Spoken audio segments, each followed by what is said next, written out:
बिस्मिल्लाहिर्रहमानिर्रहीम। हम लोग अब स्टडी करने वाले हैं लेक्चर नंबर 1 का पार्ट 2।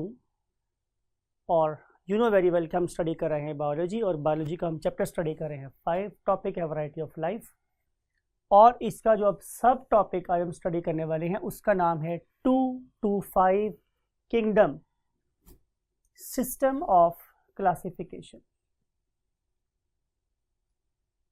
इस सिस्टम में लर्निंग ऑब्जेक्टिव्स क्या हैं हमारे, यानी कि जब आप लोग एग्ज़ाम के लिए और एंट्री टेस्ट के लिए प्रिपेयर कर रहे हों तो किन चीज़ों को आपने कभी भी नहीं भूलना। वो सारे का सारा एक फ्लैश कार्ड सब मैंने आप लोगों के सामने लिख दिया है। अगर आप इतनी सी चीज़ों को भी अपने माइंड में रखेंगे तो बहुत से मार्क्स आपके लूज होने से बच सकते हैं। So use it as a flash card. पहली बात ये स्टूडेंट्स कि हम ये समझेंगे कि 2 किंगडम्स कौन से थे। फिर हम देखेंगे कि 3rd किंगडम सिस्टम क्यों ऐड करना पड़ा हम लोगों को। फिर उसके बाद हम इन 4 ग्रेट टेक्सोनोमिस्ट्स की कंट्रीब्यूशन को अंडरस्टैंड करेंगे और उस कंट्रीब्यूशन की लॉजिकल बेसिस देखेंगे कि आखिर ये ऐसा करने में क्यों कामयाब हुए। उनमें से एक है हमारे पास अर्नस्ट हैकेल, फिर है ई शैटन और Chatton, and then Robert Whittaker, and then Lynn Margulis और Karlene Schwartz. So never forget their names and the associated dates. So take it as a gift from me, और इसको आप जरूर mind में रखिएगा students. तो हम स्टार्ट कर रहे हैं 2 किंगडम सिस्टम के साथ। तो आप लोगों के लिए ये बात बिल्कुल भी नई नहीं है, बिकॉज के बहुत सारे लोग भी इस बात को जानते थे कि मेरे पास इस दुनिया में सिर्फ 2 किस्म के ऑर्गेनिजम्स हैं। नंबर 1 जिन्हें हम लोग बोलते थे क्या प्लांट्स, और नंबर 2 जिन्हें हम लोग नाम बोलते थे एनिमल्स। यानी कि किंगडम प्लांटे और किंगडम एनिमेलिया, ये मेरे पास स्टार्ट में सिर्फ और सिर्फ 2 किंगडम्स।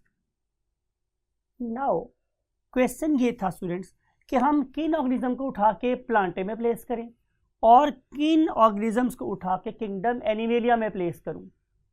तो आंसर है यू नो वेरी वेल, कोई नई बात आप लोगों के लिए नहीं है कि प्लांटे के अंदर कुछ कैरेक्टरिस्टिक्स हैं, उनमें से कुछ लिख लेते हैं। फॉर एग्जाम्पल सबसे पहली प्रॉपर्टी ये है कि दे आर ऑटोट्रॉप्स। अब आपको ये बड़ी बात भी पता है कि ऑटो का मतलब होता है सेल्फ, जो अपनी खुराक खुद बना सकते हैं। ट्रॉफ का मतलब होता है reward, and best reward is food. तो ट्रॉफी आपको रिवॉर्ड की फॉर्म में ट्रॉफी मिलती है। आप चैंपियन ट्रॉफी जीत लें तो ट्रॉफी जीत ली आपने, तो ट्रॉफी होता है रिवॉर्ड। तो ऑटो मीन सेल्फ एंड ट्रॉफ का मतलब क्या होता है फूड। तो जो अपनी फूड खुद बना सकते हो वो क्या थे, ऑटोट्रॉफ। फिर नंबर 2 नॉर्मली वो ग्रीन थे। फिर नंबर 3 के वो सेसाइल थे। सेसाइल का मतलब ये है कि वो अपनी जगह से नहीं हिल सकते थे, राइट। तो ये कुछ फीचर्स थे जो कि हम लोगों को किंगडम प्लांटे में नजर आते थे। या अगर हम इसको किसी और वे में बात कर लें तो ये था कि वो सख्त थे, यानी कि उनमें लकड़ी पाई जाती थी। अगर हम आज के रेफरेंस से बात कर लें तो उनके अंदर सेलुलोज पाया जाता था, या हम इसे कह सकते हैं कि यहाँ पे लकड़ी पाई जाती थी, वन वे और द अदर। और अगर हम कंसीडर करते हैं किसको, किंगडम एनिमेलिया को, तो किंगडम एनिमेलिया में इसके ऑपोजिट फीचर पाए जाते थे। मिसाल के तौर पे कि ये हेट्रोट्रॉफ्स थे। अब जब मैं वर्ड यूज करता हूँ हेट्रो, तो इसका मतलब है दूसरों से, यानी कि ये अपनी फूड खुद नहीं बना सकते थे। तो ये ट्रॉफ के लिए, फूड के लिए दूसरों पे डिपेंड करते थे। मिसाल के तौर पे ये फूड के लिए अगर डिपेंड करें प्लांट्स पे तो ये हर्बीवोर्स हैं, और अगर ये डिपेंड करें दूसरे जानवरों के गोश्त पे तो ये कार्निवोर्स। लेकिन बहरहाल ये क्या है, हेट्रोट्रॉफ्स है। हेट्रो का मतलब अदर्स और ट्रॉफ का मतलब फूड। फिर ये ऑर्गेनिज्म ग्रीन कलर के नहीं थे, मल्टी कलर्ड थे। आप इसे यूज कर सकते हो कि देवर नॉन ग्रीन, कि ग्रीन कम अज कम नहीं थे, और अगर ग्रीन कहीं कहीं थे भी तो फूड नहीं बना सकते थे। Then most of them were motile, उनमें से अक्सर ऑर्गेनिज्म हरकत कर सकते थे, हरकत कर सकते थे, राइट। उन्हें हम क्या बोलते हैं, मोटाइल। फिर इसके अलावा स्टूडेंट्स, आप लोगों ने जो बात अंडरस्टैंड करनी है वो ये कि they do not contain cellulose, इनके पास कोई किसी किस्म का सेलुलोज नहीं था। तो इन कंट्रास्टिंग फीचर की बेस पर, इन ओपोजिट फीचर्स की बेस पे हम लोगों ने ये दो ग्रुप्स बना लिए। फिर हम लोगों को एक ऐसे ऑर्गेनिज्म का सामना करना पड़ा जिसे आज हम यूग्लिना के नाम से जानते हैं। हम बात कर रहे हैं स्टूडेंट्स यूग्लिना की। आई थिंक कि आपने यूग्लिना को मैट्रिक में ग्रेड 9-10 में पढ़ रखा है, और अगर आप इसकी शक्ल से नावाकिफ हैं या भूल गए हैं तो इसकी शक्ल स्टूडेंट्स कुछ इस तरह की थी। And it had a flagella, इसके पास एक फ्लैजेला भी था, और ये एक यूनिसेलुलर ऑर्गेनिज्म था, राइट। और आपको ये वाली बात भी पता है कि इसके अंदर प्रॉपर एक न्यूक्लियस प्रेजेंट था, और आपको ये वाली बात भी याद है कि इसके अंदर क्या प्रेजेंट थे, डिफरेंट किस्म के क्लोरोप्लास्ट्स। आपको हम इमेज में दिखाएंगे कि इनके अंदर प्रॉपर क्लोरोप्लास्ट प्रेजेंट है। इसका मतलब ये हुआ कि ये ऑर्गेनिज्म बाय बर्थ एक प्लांट है, बिकॉज कि ये अपनी फूड खुद बना सकता है। लेकिन हम लोगों ने इसके साथ एक एक्सपेरिमेंट किया, और वो एक्सपेरिमेंट स्टूडेंट्स ये था कि हमने इस ऑर्गेनिज्म को पकड़ के हीट कर दिया। हीट करने की वजह से इसके क्लोरोफिल के एंजाइम्स सारे के सारे डिनेचर हो गए, और इसकी ability to make its own food loss हो गई। तो क्या ये वाला ऑर्गेनिज्म मर गया? तो answer was no. By birth plant produce होने वाला ऑर्गेनिज्म अब एक नई न्यूट्रिशनल स्टाइल में कन्वर्ट हो गया, उसे हम बोलते हैं होलोजोइक न्यूट्रिशन, राइट। वो वाला यूग्लिना जो पहले एक ऑटोट्रॉफ था, अब ट्रांसफॉर्म हो गया था। मूवी देखी होगी अपने ट्रांसफॉर्मर, राइट। आई नो कि इसकी बहुत सी सीरीज आ गई है जिसमें एक ही ऑर्गेनिज्म डिफरेंट किस्म की शेप एज्यूम कर लेता है, ट्रांसफॉर्मर यही होता है। तो इस यहाँ पे भी ट्रांसफॉर्मेशन हो रही है कि एक ऑटोट्रॉफ एक ऑटोट्रॉफ किस में कन्वर्ट हो गया, एक होलोजोइक न्यूट्रिशन करने वाले ऑर्गेनिज्म में कन्वर्ट हो गया। अब सवाल ये था कि मैं अब इसे प्लांटे में प्लेस करूं या किंगडम एनिमेलिया में प्लेस करूं। तो इस पर्पस के लिए एक नया किंगडम जिसे आज हम लोग प्रोटॉक्टिस्टा के नाम से जानते हैं, राइट। तो किंगडम प्रोटॉक्टिस्टा में ऐसे ऑर्गेनिज्म आते थे जो जिनके पास न्यूक्लियस प्रेजेंट था, और वो मुख्तलिफ किस्म के फीचर्स के हामिल थे, जिसकी वजह से ना तो वो एनिमल किंगडम में सही तरह फिट हो रहे थे, और ना ही वो प्लांट किंगडम में पूरी तरह फिट हो रहे थे। तो इसे हम बोलते थे ग्रुप ऑफ एक्सक्लूजन्स। जो कहीं भी फिट ना हुआ उसको उठा के हम लोगों ने किंगडम प्रोटॉक्टिस्टा में प्लेस कर दिया, यानी कि ये ऑर्गेनिजम्स का दारुल अमान साबित हुआ। इसको हम नाम देते हैं स्टूडेंट्स किंगडम प्रोटॉक्टिस्टा। फिर इसके बाद हमारी मुलाकात एक और यूनिक ऑर्गेनिज्म के साथ हुई, और उस ऑर्गेनिज्म को आज हम फंजाई के नाम से जानते हैं। चलें आप लोगों से कुछ बातें फंजाई की करते हैं।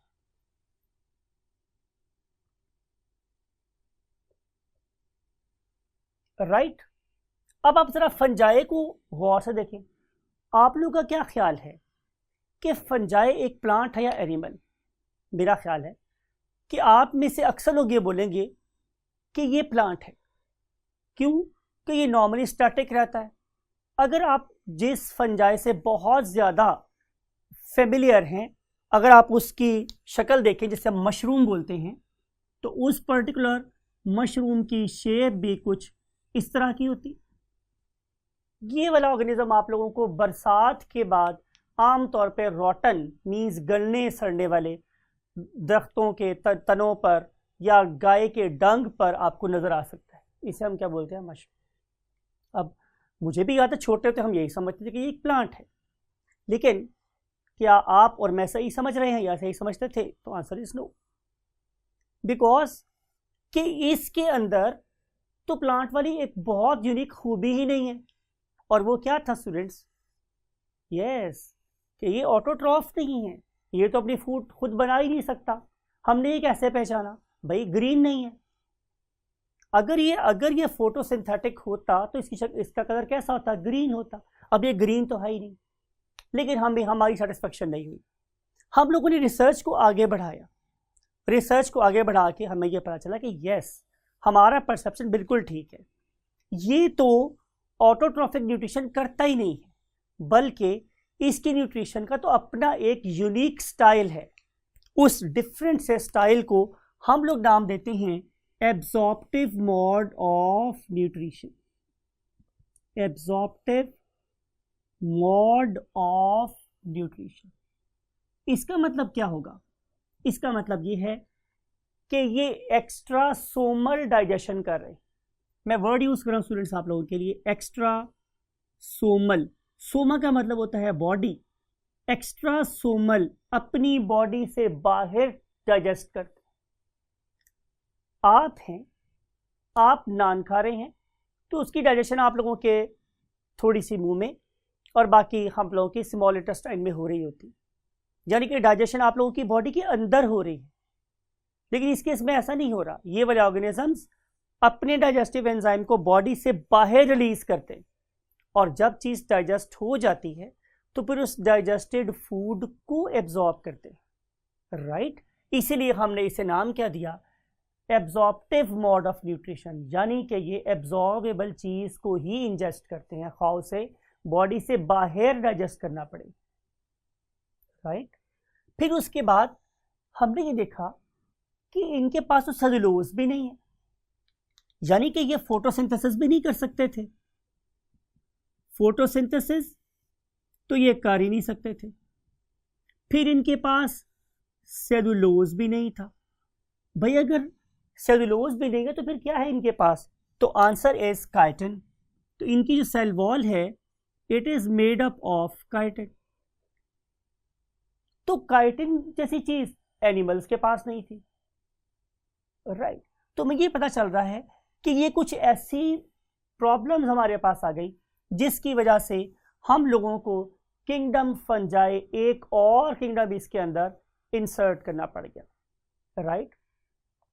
अब हमारे पास टोटल 5 किंगडम सिस्टम्स बन गए, यानी कि एक हमारे पास किंगडम व्हाट?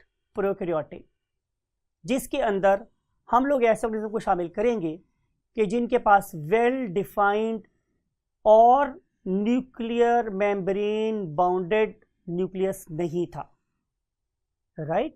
फिर हमने एक ऐसा ग्रुप बनाया जिनके अंदर हम लोगों ने प्लेस कर दिए यूग्लिना टाइप ऑर्गेनिजम्स, यानी कि जो थे तो यूकैरियोट, लेकिन वो कहीं भी फिट नहीं हो रहे थे। मींस ना तो वो फिट हो रहे थे 100% in the group in the kingdom of fungi, neither in kingdom of plants nor in kingdom of animals, कहीं भी फिट नहीं हो रहे थे।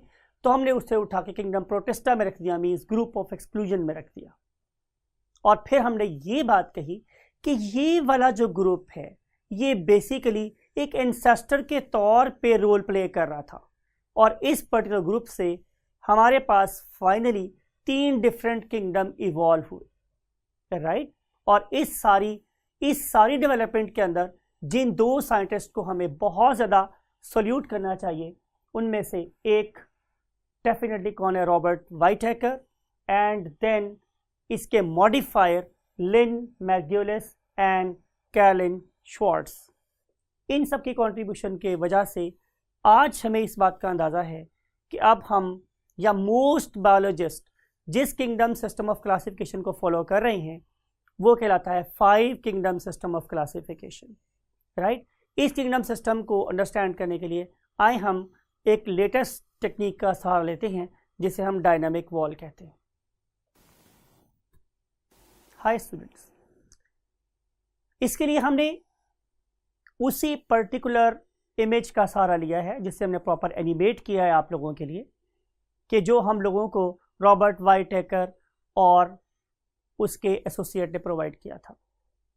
इस पर्टिकुलर डायग्राम में आप देख सकते हैं कि सबसे बेस पर हम लोगों ने जिन ऑर्गेनिजम्स को प्लेस किया है ये ऑर्गेनिज्म प्रोकैरियोट्स हैं, यानी कि इनके पास एक वेल डिफाइंड क्या नहीं है स्टूडेंट्स, न्यूक्लियस नहीं है। अगर आप ज़रा इनको गौर से देखें या आगे हम चलकर स्टडी करेंगे तो हमें ये पता चलेगा कि इन ऑर्गेनिजम्स के अंदर तो और भी मेम्ब्रेन बाउंडेड ऑर्गेनेल्स नहीं हैं, something like Golgi apparatus, mitochondria, chloroplast, ऐसी कोई चीज़ इनके पास नहीं, राइट। लेकिन आहिस्ता आहिस्ता क्या हुआ स्टूडेंट्स कि during the course of evolution इन्होंने एंडो सिम्बायोसिस की, मीन्स डिफरेंट किस्म के इन प्रोकैरियोट्स ने जब आपस में मिल के रहना शुरू किया तो एवोल्यूशन को मानने वाले इस बात को ख्याल करते हैं कि इनकी आपस में सिम्बियोसिस से हमारे पास next level of complexity achieve हुआ, next level of evolution achieve हुआ, जिसे हम लोग नाम कर देते हैं स्टूडेंट्स नंबर 2 टाइप, यानी कि किंगडम प्रोटिस्टा। अब जो मेरे पास किंगडम प्रोटिस्टा है, जैसे मैं पहले एक्सप्लेन कर चुका हूँ कि इसमें यूग्लिना, पैरामीशियम और इस तरह के ऑर्गेनिजम्स आते हैं कि जो कहीं भी फिट नहीं हो रहे थे तो हमने उसको उठा के यहाँ प्लेस कर दिया। और फिर आप इसको देखें तो इनसे मेरे पास 3 डिफरेंट ऑफशूट्स डेवलप हो रही। ये जो 3 डिफरेंट मेरे पास ऑफशूट्स हैं इनमें से एक ज़ाहिर किंगडम प्लांटे है। आपको नज़र आ रहा है कि यहाँ पे हम डिफरेंट किस्म के प्लांट्स को प्लेस कर रहे हैं। It may be something like flowering plant, it may be something like a fir. और अगर आप इनके लिंक को देखें तो यहाँ पे आप लोगों को मार्केंशिया और साइलोटम जैसे प्लांट्स भी नज़र आ रहे हैं। तो इस किंगडम प्रोटिस्टा में से एक ऑफशूट जो प्रोड्यूस हुई, इसने क्या प्रोड्यूस किया, प्लांट्स को प्रोड्यूस किया। और इसकी जो क्लाइमेक्स है वो मेरे पास एंजियोस्पर्मिक प्लांट्स है, मीन फ्लावरिंग प्लांट्स। और नंबर 2 पे अगर आप देखें तो आपको नज़र आ रहा है यहाँ पे जो सेकंड ऑफशूट है ये किसके बारे में है, ये फंजाई के बारे में। अभी हम डिस्कस करके आए हैं कि ये एक ऐसा ग्रुप था जो बहुत अपनी प्रॉपर्टीज़ के लिहाज से यूनिक था। इसका मोड ऑफ न्यूट्रिशन भी डिफरेंट था और इसके फीचर ना तो प्लांट से मिल रहे थे और ना ही एनिमल से मिल रहे थे। तो हमने इनके फीचर्स की बेस पे इसे प्लांट्स और एनिमल्स के दरमियान में भी रखा। और फाइनली जो ऑफशूट आपको नज़र आ रही है वो क्या है, डेफिनेटली हमारे पास एनिमल्स नज़र आ रहे हैं। अब अगर आप इन एनिमल्स को देखें तो इन एनिमल्स में भी आप लोगों को एक एवोल्यूशन नज़र आती है। एवोल्यूशन से मुराद आपको ये है कि पहले आपको सिंपल वर्म्स नज़र आ रहे हैं, फिर आपको उससे कॉम्प्लेक्स ऑर्गेनिजम्स लाइक ओएस्ट्रस नज़र आ रहे हैं, फिर आपको उससे कॉम्प्लेक्स ऑर्गेनिज्म लाइक आप लोगों को नज़र आ रही है यहाँ पे what, different types of insects. और फिर आप लोगों को नज़र आते हैं something like birds and reptiles and mammals. तो इस तरीके से हमने एक 2 किंगडम सिस्टम को या 2 सिस्टम ऑफ क्लासिफिकेशन को हमने कन्वर्ट कर दिया into more related, more comprehensive and more evolutionary basis पे रिलेटेड सिस्टम ऑफ क्लासिफिकेशन के साथ, जिसे हम आज बोलते हैं 5 किंगडम सिस्टम ऑफ क्लासिफिकेशन। अब इसमें आप देख रहे हैं कि हमने आप लोगों के लिए पहले ऑर्गेनिजम्स को मैग्नीफाई करके दिखाया है और फिर हमने उसको उन छोटे छोटे बॉक्सेस में वापस प्लेस कर दिया, so that you may have a very better picture of the subject. I hope कि आपको इन सारी बातों के बाद अंडरस्टैंडिंग हो गई होगी कि हम आखिर 2 किंगडम सिस्टम से 5 किंगडम सिस्टम तक का सफ़र हमने किन किन मनाजिल को तय करते हुए ऑब्टेन किया। अगेन अल्लाह ताला आप सब लोगों की हिफाजत करे। Thank you very much.